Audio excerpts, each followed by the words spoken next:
Bienvenue dans la série Astuces de code Python pour la mise en production en data science. Dans cette vidéo, on va poursuivre donc notre voyage sur les chaînes de caractères en Python. On va voir ici quelques fonctions très intéressantes qui vous permettront de travailler sereinement avec les chaînes de caractères en Python. Allez, let's go, générique.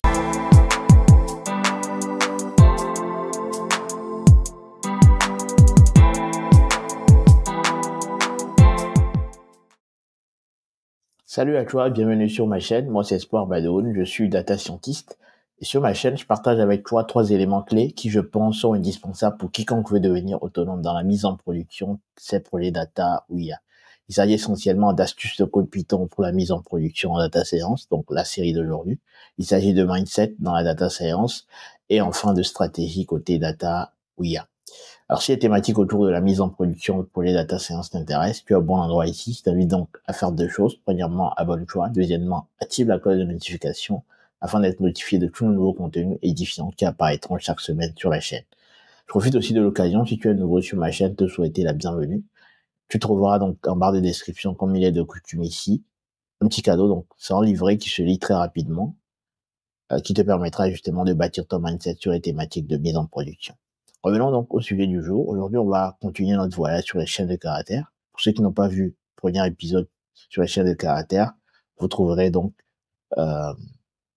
l'épisode en question sur ma chaîne. Donc, pour le sujet du jour, aujourd'hui, on va essayer de voir un peu plus des fonctions qui sont plus élaborées pour vous permettre de faire des choses un peu plus intéressantes sur les chaînes de caractères. Donc, rentrons dans le vif du sujet. On va voir la fonction longueur qui permet donc de récupérer la longueur d'une chaîne de caractères. Donc ici, rappelez-vous, on avait travaillé sur mon caractère est égal à mon nom et Espoir ici. On avait travaillé sur ce caractère-là. Donc ici, si je lui demande la longueur de ce caractère-là en particulier, voilà, je vais remettre ça ici. Il me dit que la longueur, c'est bien 18. OK? Donc, si je veux justement transformer donc mon caractère qui est cette chaîne de caractères, je veux le transformer en majuscule, il suffit de faire .upper. .upper permet de transformer du coup en majuscule tous les caractères Python. Donc voilà, mon caractère .upper. De même, si je veux revenir donc à la version minuscule, il suffit de faire mon caractère .lower ici.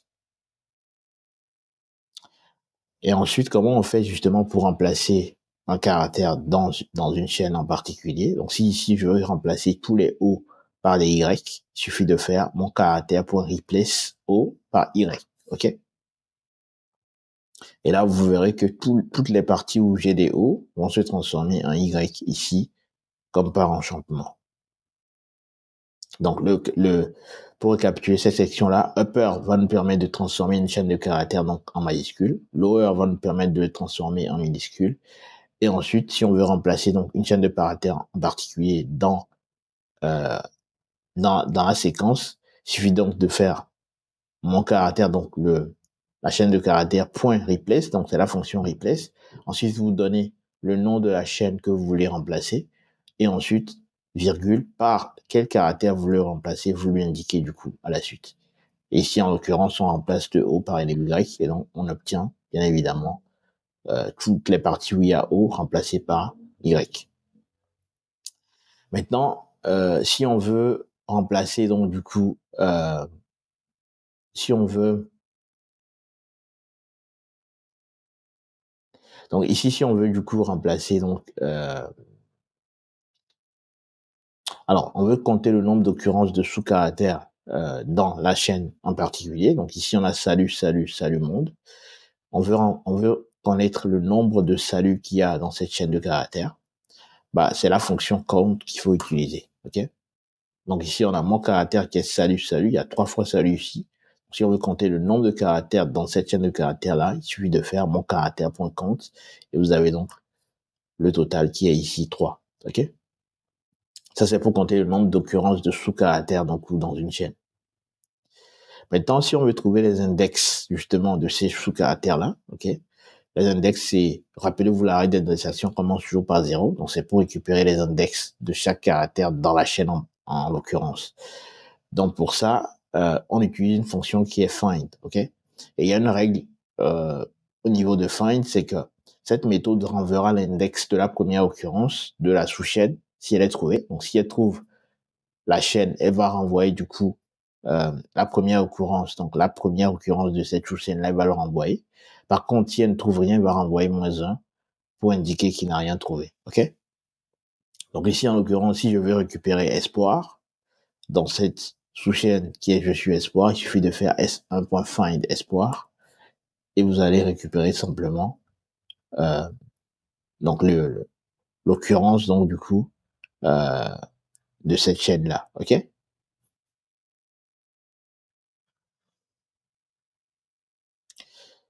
Donc voilà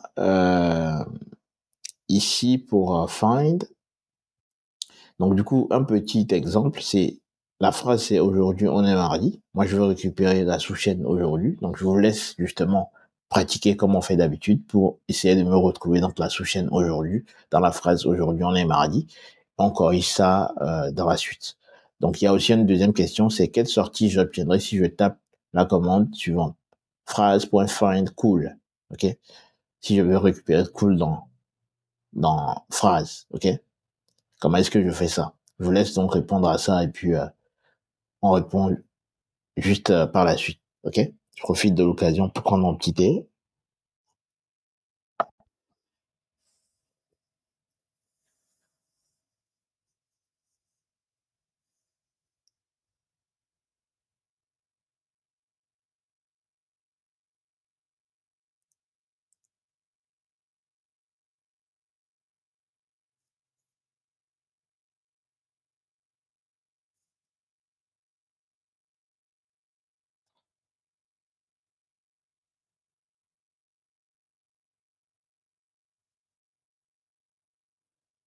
Je pense que vous avez eu suffisamment de temps comme ça, donc on va corriger.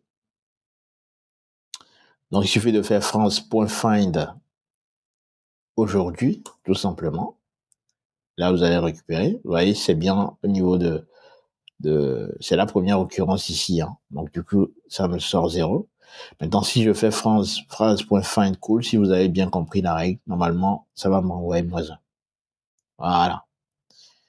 Voilà donc comment vous pouvez finalement récupérer donc les caractères, les occurrences de caractères donc dans une chaîne de caractères. Maintenant, si je veux découper donc un caractère, ok, à partir donc d'une ponctuation donnée, donc ici en l'occurrence virgule, je vais utiliser la fonction split, ok, split et je mets du coup le caractère de ponctuation par lequel je veux le séparer. Donc ça va me renvoyer une liste, du coup séparée donc du coup par la virgule, ok. Une liste de chaînes de caractères séparée donc par une virgule. Ici on a adjectif léman, virgule, ça entre guillemets simple, les bananes en guillemets simple, les pommes entre guillemets simples, ok, qui est la définition d'une caractère comme on a vu dans la première épisode. Donc free.split vous permet donc de splitter à partir donc d'une certaine ponctuation. On va terminer donc cette séquence aujourd'hui par re.sub. Donc les expressions régulières vous permettent de pouvoir traiter des chaînes de caractères de façon efficace à travers quelques règles, ok? Donc RE du coup est donc la bibliothèque qui va vous permettre de travailler du coup avec des chaînes de caractères pour récupérer donc des chaînes, travailler, remplacer, faire des opérations avec des chaînes de caractères. Donc ici, en l'occurrence, si on souhaite remplacer une chaîne par une autre ou modifier l'ordre des caractères dans une chaîne, il faut utiliser justement re.sub. Ok. Donc dans cet exemple-là, on va vouloir du coup remplacer donc le 7, le 3/7/2021, on va vouloir le remplacer donc du coup par samedi ici, ok? Samedi et non dimanche. J'ai fait petite erreur. De toute façon, vous aurez donc petit aparté, vous aurez donc le code disponible dans le repo dédié donc à cette série-là pour que vous puissiez pratiquer parce que la clé, bien évidemment, c'est la pratique, ok? Donc vous aurez le code disponible, vous pouvez ensuite aller travailler pour essayer donc de vous remémorer cette session-là. Ça peut vous être utile aussi lorsque vous préparez des entretiens d'embauche. Revenir ici, voir comment la travailler peut vous aider dans cette optique-là. Donc voilà, si on fait un re.sub, Ici, on a le match pattern. Ça, c'est vraiment l'expression régulière, okay, qui va vous permettre de retrouver cette chaîne-là. Ici, on indique simplement que c'est un format comme ça, ok? C'est le format de date ici, en fait, de chaîne de caractères. Et donc, il va aller checker à chaque fois s'il y a un format qui ressemble du coup à ce format-là, un pattern, un motif, en fait. Il va aller récupérer ce motif-là et le remplacer par la section que vous voulez. Et ici, c'est tout simplement le texte en question, ok? Maintenant, ici, si on veut du coup remplacer, donc on remplace ici hein, ce pattern-là, comme d'habitude, euh, par du coup cette expression régulière qui permet du coup de transformer du coup l'expression régulière 3-7-2021, de le remplacer du coup par l'année, le format année, mois, le format année, jour, mois, ok? Donc année, jour, mois pour ce format-là, ok? Donc voilà, ici la même chose ici. Si on veut du coup séparer euh, par des espaces, ok, on a vu comment on peut du coup aller récupérer grâce à find en fait du coup euh, un motif. Donc si grâce à split, excusez-moi, comment on peut récupérer du coup euh, à partir donc d'une ponctuation donnée, on peut séparer les chaînes de caractères à partir euh, d'une ponctuation donnée. Donc, on va utiliser la même chose ici avec RE. Donc, RE.split. On sépare à partir de l'espace ici. Et on remplace l'espace, en fait, on remplace plutôt le tiret du 6 ici par l'espace. OK? Donc, c'est l'expression régulière qui vous permet d'y arriver. OK? Vous remplacez donc l'espace, le tiret du 6 par tout simplement un espace. OK? Et là, vous avez donc euh, chaque chaîne de caractères tout D. Ensuite, vous avez le is. Ensuite, vous avez le A. Ensuite, vous avez le nice. Ensuite, vous avez le D, toujours avec des espaces entre ces chaînes de caractères-là. Donc, ici, vous avez un bonus pour la fin, pour essayer de travailler, vous, là-dessus. C'est le fait de travailler sur les chaînes multilignes. OK? Si vous avez plusieurs lignes de chaînes de caractères, vous pouvez la diviser justement en utilisant des parenthèses ou une barre oblique inverse. OK? Donc, pour ça, imaginons donc on a texte ici.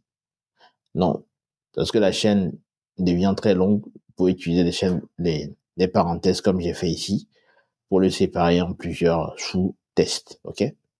Ou encore faire un caractère, donc une barre oblique inverse, donc le slash, pour essayer de traiter dans ces chaînes de caractères ici. Okay. Donc voilà, c'est cette séquence qui met fin du coup à l'épisode sur les chaînes de caractères. Ici, vous avez donc l'essentiel dont vous avez besoin pour travailler sereinement avec les chaînes de caractères. J'espère que cela vous a plu. Si c'est le cas, likez cette vidéo, commentez. Comme d'habitude, c'est une communauté que nous essayons de créer, donc il ne s'agit pas que de moi vers vous, il s'agit de vous aussi partageant vos avis et vos commentaires afin qu'on puisse tous ensemble progresser. Donc, si vous avez aimé ce contenu, partagez afin qu'un maximum de data scientists puissent en profiter. Je vous donne rendez-vous donc très prochainement pour un nouveau contenu tout aussi édifiant. D'ici là, portez-vous bien. Salut!